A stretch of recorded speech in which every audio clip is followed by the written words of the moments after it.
دوسری مثال ہے، یہ کہا گیا ہے صحیح بخاری میں جلد نمبر 8 کتاب الاداب چیپٹر نمبر 2 حدیث نمبر 2 میں ایک شخص محمد صلی اللہ علیہ وسلم کے پاس آتے ہیں اور ان سے کہتے ہیں کہ ساری دنیا میں مجھے سب سے زیادہ محبت کس سے کرنا چاہیے؟ اور اللہ کے رسول فرماتے تیری ماں سے۔ پھر وہ شخص کہتے اس کے بعد کون؟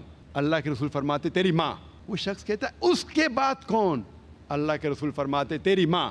چوتھی بار جب پوچھتا ہے اس کے بعد کون؟